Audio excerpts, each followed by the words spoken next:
मैं मालिक के बच्चे को दूध पिलाती और बदले में मुझे मालिक 25,000 रुपए देता। एक दिन वो कमरे में आया और कहा कि अगर आप मुझे आज पीने दें तो मैं आपको 1 लाख रुपए दे दूंगा। ये सुनकर मैंने फौरन लाइट ऑफ कर दी और फिर रात पूरे जोश से पीता। मेरे शोहर की तनख्वाह बहुत ज्यादा नहीं थी, बड़ी मुश्किल से घर का खर्चा हो पाता था। फिर इस पर मेरा एक छोटा सा एक बच्चा, जिसे छोड़कर घर के काम काज के लिए नहीं जा सकती थी, ना ही कहीं नौकरी कर सकती थी। एक बार मेरी पड़ोसन ने मुझे एक ऐसी बात कही जिससे मैं सुनकर सोच में पड़ गई, लेकिन मुझे लगा शायद मेरा शोहर मुझे इस बात की इजाजत नहीं देगा। वो काम ही कुछ ऐसा था। वो कहने लगी, इसकी कोई जाने वाली है जिन्हें उनको एक ऐसी औरत की जरूरत है जो उनके बच्चे के लिए माँ बन सके। ये सुनकर मैं चुप हो गई। वो कहने लगी, वो बहुत अमीर है और वो अपने बेटे से बहुत मोहब्बत करता है, तो वो तुम्हें बहुत अच्छी कीमत देंगे। मैंने कहा कि मेरा शोहर शायद मुझे इस बात की इजाजत ना दे। मेरी पड़ोसन कहने लगी, एक बार तुम पहले मेरे साथ चलो, फिर उनसे पूछो वो तुम्हें इसकी क्या कीमत देंगे। अगर वो पैसे बहुत ज्यादा हुए तो जाहिर सी बात है तुम्हारा शोहर इनकार नहीं कर सकेगा, क्योंकि तुम्हें पैसों की जरूरत तो है। फिर तुम्हें वो अच्छी खुराक भी देंगे और फिर तुम्हारे बच्चे को भी इस चीज का फायदा होगा। ये सोचकर मैं चुप सी हो गई थी। जाहिर सी बात है मेरे शोहर की बहुत कम तनख्वाह थी, हमारे इसमें गुजारा नहीं हो पाता था, ना ही मैं अच्छा खाना खा सकती थी। मेरा बच्चा बहुत कमजोर था और औलाद की खातिर मैं ये कदम उठाने के लिए तैयार थी। हालांकि किसी दूसरे बच्चे को गोद में भरना और अपने ही बच्चे को साथ उसे शामिल करना आसान तो नहीं होता, लेकिन अपने बच्चे की खातिर मैं ये सब करने के लिए तैयार थी। मुझे अपनी पड़ोसन की बात ठीक लगी कि पहले मैं उन लोगों से बात कर लूं, ताकि अगर मुझे वहां से तनख्वाह मिलने की उम्मीद हुई तो मैं शोहर को मना लूंगी। अगले दिन मैं अपने बच्चे को गोद में लेकर पड़ोसन के साथ उनके बंगले में, वो वाकई बहुत अमीर लोग थे, जब मैं अंदर गई तो उस घर की मालकिन टांग पर टांग रखकर सोफे पर बैठ गई थी और बच्चा बहुत रो रहा था और एक नुकरानी की गोद में था। उसे पाउडर वाला दूध पिला रही थी, लेकिन वो बच्चा दूध नहीं पी रहा था। मालकिन ने मुझे सर से ऊपर तक बड़े गौर से देखा। उसके चेहरे पर नागवारी सी थी। कहने लगी, ना जाने तुम्हारे मालिक के दिमाग में कौन सा भूत सवार हो गया है। आजकल लोग डब्बे का दूध पिलाते हैं और बच्चे पल जाते हैं, लेकिन नहीं, इसे अपनी ही बात पूरी करनी होती है। कहने लगी, ये मसला मेरा नहीं है, तुम्हारे मालिक कमरे से बाहर आते हैं तो उनसे बात कर लो। ये कहकर वो उठकर बाहर चली गई और ड्राइवर को कहने लगी कि शॉपिंग पर जाना है, इसलिए गाड़ी लेकर आए। मैं तो उस औरत को देखकर हैरान सी रह गई थी, कैसी माँ थी। फिर मैं सोचने लगी कि शायद कोई बीमार औरत है जो कि मजबूर हालत में अपने बच्चे को इस हक से जुदा कर रही है। लेकिन ये तो हट्टी कट्टी और सेहतमंद औरत थी, अपने बच्चे को माँ का प्यार दे सकती थी। लेकिन शायद आजकल की मॉडर्न किस्म की माँ ऐसी ही होती हैं, अपने बच्चों को नौकरों के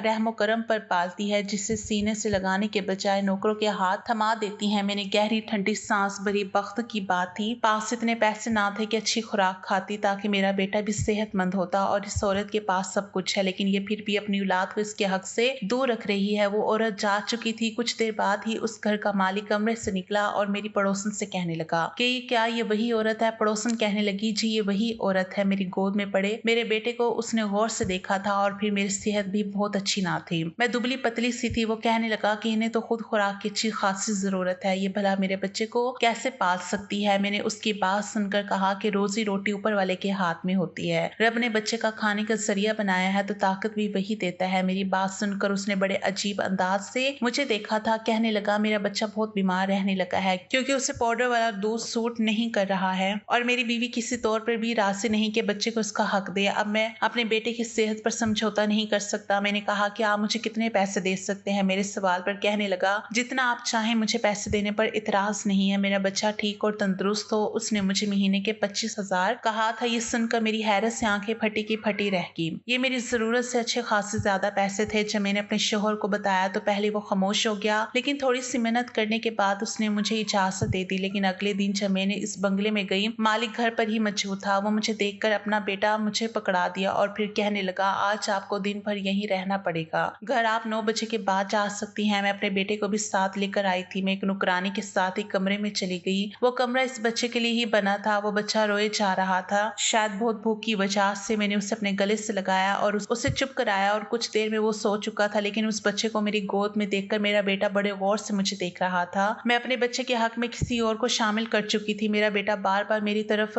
लपक कर गोद में आने की कोशिश कर रहा था, लेकिन उस वक्त मालिक का बेटा मेरी गोद में था। मैं उसे ही सुलाने की कोशिश कर रही थी। मैंने अपने बेटे के चेहरे पे अजीब सी बेचैनी से देखी थी। कुछ ही देर में मालिक का बेटा सो चुका था, लेकिन मेरा बेटा जब भी मेरी तरफ आता मैं मजबूरों से खुद से हटाने की कोशिश करती। मैंने उस बच्चे के खिलौने अपने बेटे के आसपास रख दिए। मेरा बेटा खिलौने से बह गया था। मैंने उस बच्चे को सुलाया और कमरे में एसी ऑन कर दिया। फिर मेरे बच्चे को भी भूख लग रही थी, कुछ उसका भी सोने का वक्त था। मैंने अपने बेटे को भी सुला लिया, लेकिन सोच रही थी कि इसे लिटाऊं कहाँ। बेड तो इस माली के बेटे का था। मैंने अपने बेटे को जमीन पर लिटा दिया और खुद भी उसके बराबर में बैठ गई और कुछ ही देर में मेरी आंख लग गई। मुझे वहां बैठे हुए कुछ ही देर हुई थी कि कमरे का दरवाजा खुला और एक नुकरानी कमरे में दाखिल हुई। उसके हाथ में एक दूध का गिलास था, वो उसने मुझे दिया। मैं उसे हैरत से देखने लगी। कहने लगी, मालिक कह रहे हैं इसे तुम पियो और कुछ देर बाद मैं तुम्हें फल ला कर दूंगी, वो भी सारे के सारे तुम्हें खाने पड़ेंगे। ये सुनकर तो मुझे हैरत हुई। मैंने कहा कि मैं ये सब कैसे खाऊंगी। और नुकरानी कहने लगी, मालिक का हुक्म है, वो कह रहे थे कि आप अच्छा खाएंगे, अच्छा पिएंगी, तभी उनका बेटा भी सेहतमंद रहेगा। ये सुनकर मैंने दूध का गिलास पी लिया। पूरे 1 साल के बाद मैंने दूध का गिलास पिया था, वरना तो रोज बस 2 घूंट दूध में पत्ती चीनी डालकर पतली से चाय ही पीने को मिलती थी। साथ न जाने क्यों मेरी आंखों से आंसू बह रहे थे। वक्त भी इंसान को कैसे कैसे दिन दिखा देता है। कहाँ मैं एक एक रोटी को तरसती थी और यहाँ मेरे सामने दुनिया जहाँ की हर चीज रखी थी। सिर्फ इस माली के बच्चे की वजह से 4-5 दिन में ही मेरी सेहत में काफी फर्क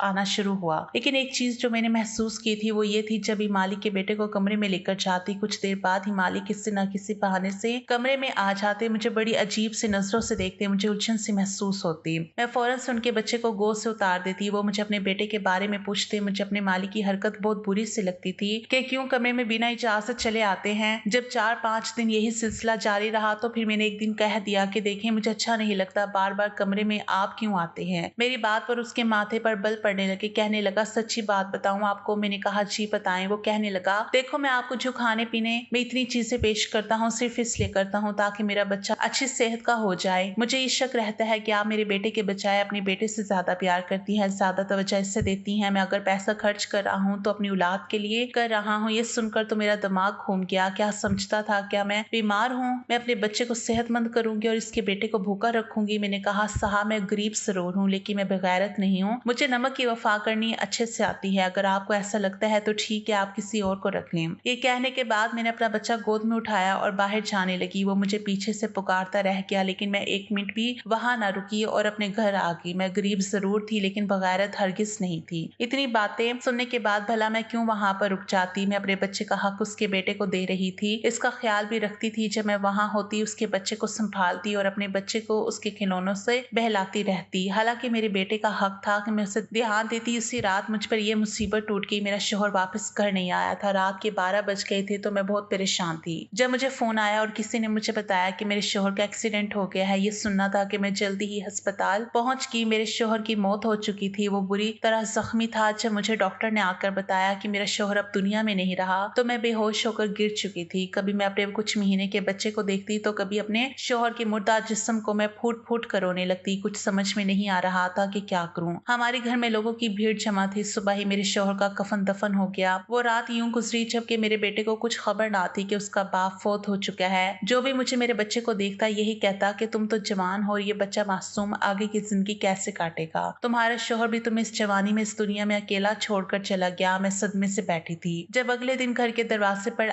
एक गाड़ी आकर रुकी। गली के बच्चे गाड़ी के साथ भागते हुए आए। उन्हें देखकर मैं भी हैरान हो गई कि हमारे छोटे से मोहल्ले में ये बड़ी गाड़ी कहाँ से आ गई। तभी हमारे घर का दरवाजा खुला और मालिक को देखने लगी, जबकि मालिक सबको नजरअंदाज करते हुए मेरे पास आए। हालत से उन्हें अंदाजा हो चुका था कि उन्हें यह खबर मिली कि मेरे शोहर की कल रात को ही मौत हो चुकी है। मुझसे हमदर्दी जताने लगे। मैं फुट फुट कर रोने लगी। फिर मुझे कहने लगे कि मैं तुम्हें ये बताने आया हूँ कि मेरा बच्चा कल रात से बहुत ज्यादा रो रहा है। उसे तुम्हारी गोद की ऐसी आदत हो चुकी है। यही कहना था कि तुम वापस आ जाओ। मैं अपनी गलती पर शर्मिंदा हूँ। बस अपने बच्चे को लेकर थोड़ा सा परेशान हो गया था, क्योंकि जिस बच्चे की सगी माँ सगी नहीं तो भला उसकी मुंह बोली माँ पर ये एकदम से कैसे यकीन कर सकता। मालिक अपनी जगह ठीक ही था। उन्होंने मेरे हाथ पर कुछ पैसे रखे, फिर वहां से चले गए। मेरे शोहर की तो मौत हो चुकी थी मगर घर का राशन भी खत्म होने को था। वही मुझे कई बार नुकरानी का फोन आ चुका था कि मालिक का बेटा बड़ा ही बीमार है, सिर्फ मेरे ही गोद में उससे सुकून मिलता है। मुझे उस बच्चे की भी फिक्र थी। आखिर में एक माँ थी, मेरी गोद में भी मासूम बच्चा था। मैं दूसरे बच्चे के साथ कैसे नाइंसाफी कर सकती थी। उसी रोज मैंने मालिक को फोन किया तो उन्होंने गाड़ी भिजवा दी जिसमें मैं बैठकर मालिक के घर पहुंची थी। मेरी हालत काफी खराब थी मगर उसके बावजूद मैंने जैसे ही मालिक के बच्चे को उठाया तो वो फौरन खामोश हो गया और मेरे साथ खेलने लगा। उससे तो जैसे मेरी आदत सी हो चुकी थी। वो हर वक्त मेरे पास ही रहता। ये देखकर मालिक बहुत खुश हुए। फिर एक दिन मेरे पास आकर कहने लगे कि तुम ठीक समझो तो यही रह लो, मैं तुम्हारे लिए क्वार्टर खाली करवा दूंगा। वैसे भी तुम्हारा दुनिया में कोई नहीं रहा तो बेहतर है अकेले रहने से यहीं रह लिया करो। उनकी बात तो मुझे बुरी भी नहीं लगी थी। अब तो मालिक का रवैया मेरे बेटे के साथ ठीक रहने लगा था। उसका भी बहुत ख्याल रखते थे, जो भी चीज़ अपने बेटे के लिए लेते वही मेरे बेटे के लिए लेकर आते थे, जबकि मालकिन का तो कुछ पता ही ना रहता। वो कब घर पर आ रही है, कब जा रही है, मालिक को भी कुछ खबर ना होती है। हर वक्त उनकी शॉपिंग और दोस्तों के साथ पार्टी ही होती। कई बार तो वो दूसरे ममालिक अकेले अपने दोस्तों से मिलने के लिए भी जा चुकी थी। उन्हें इस बात की जरा भी परवाह नहीं थी कि उसका बच्चा किस साल में है। मैं अपने शोहर को याद करके काफी उदास रहने लगी थी। मेरा बेटा भी अपने बाप को याद करके रोता रहता। एक दिन मालिक के बेटे की तबीयत खराब थी। मैं जाने लगी तो मालिक बोले, आज तुम यहीं रुक जाओ, मेरे बेटे के कमरे में ही सो जाना। मेरे बेटे की तबीयत खराब है और वो सिर्फ तुम्हारे पास ही रहता है, और वो फिर तुम्हारे पास ही खामोश भी रहता है। मजबूरन मुझे वहीं पर रुकना पड़ा। आधी रात को मालिक का बेटा भूख की शिद्दत से जागा तो मैं उसे दूध पिलाने लगी थी। तभी मालिक कमरे में चले आए। मैं अपने ही ध्यान में बैठी थी। जब कदमों की आहट सुनी तो घबरा कर मालिक के बेटे को खुद से दूर करने लगी तो वो सो चुका था और उसकी तबीयत भी कुछ ठीक नहीं थी। मेरी हड़बड़ाहट देखकर मालिक मेरे सामने कुर्सी खींच कर बैठ गए और फिर जो बोले वो सुनकर मेरे कदमों के नीचे से जमीन निकल चुकी थी। मालिक कहने लगे कि देखो, जो मैं कह रहा हूँ वो ध्यान से सुनना। मैं एक ऐसी लड़की से शादी करना चाहता था जो न सिर्फ दुनियादारी संभाले बल्कि घरदारी भी और मेरी होने वाली औलाद को भी संभाले, उसकी अच्छी परवरिश करे। जबकि मैंने जिस औरत से शादी की उसमें ऐसी कोई खास बात मौजूद नहीं है। इसलिए मैं चाहता हूँ कि तुम मुझसे शादी कर लो। तुम मेरे बेटे का अपने बच्चे की तरह ही ख्याल रखती हो। मेरा बच्चा भी तुमसे घुल मिल चुका है। मैं चाहता हूँ कि तुम्हें इसकी माँ का दर्जा दूं। मैंने जब मालिक की बात सुनी तो मेरा चेहरा लाल हो चुका था। मैं फौरन कहने लगी, नहीं नहीं, मुझे सिर्फ अपने शौहर से मोहब्बत है। मैं ऐसे कैसे आपसे शादी कर लूं? अभी तो उनकी रूह को सुकून भी नहीं मिला होगा। मैं फौरन अपने क्वार्टर में चली गई। मगर मालिक कहने लगे कि तुम्हें ये फैसले का हक है, तुम जो कहोगी मैं वही करूंगा। मालिक का रवैया मेरे बच्चे के साथ बहुत अच्छा था। उसे तो मेरे वाले अरमान और सब कुछ मिल रहे थे। मैंने बहुत सोचा और अपने बच्चे का मुस्तकबिल का सोचा तो मैंने मजबूरन मालिक को हाँ कर दी। मुझे मालिक की तरफ से बड़ी बेचैनी थी। जैसे ही मैंने मालिक से शादी के लिए हाँ की तो मालिक ने फौरन अपनी पहली बीवी को तलाक दी। वो चीखती चलाने लगी मगर मालिक ने उससे अपने सारे बैंक बैलेंस और कार्ड ले लिए। अब तक वो जितनी भी ऐश कर रही थी वो मालिक के पैसों पर ही था। मालिक ने उससे पैसे ले लिए तो वो कंगाल हो गई थी। उन्होंने मुझसे शादी कर ली। कभी कभी मुझे लगता है कि मैंने ये फैसला करके गलत किया, मगर शादी के बाद जब मैं मालिक की हकीकत देखती और मोहब्बत देखती तो मैं खुद को खुशकिस्मत समझने लगी। शायद यही मेरे नसीब में लिखा था। मेरे बेटे को बाप का प्यार मिल रहा था, मालिक के बेटे को एक माँ की मोहब्बत मिल रही थी। मैंने अपने ऊपर वाले का शुक्रिया अदा किया। उसने बंद राह से खोल दिया और मेरी जिंदगी में खुशियां भर दी।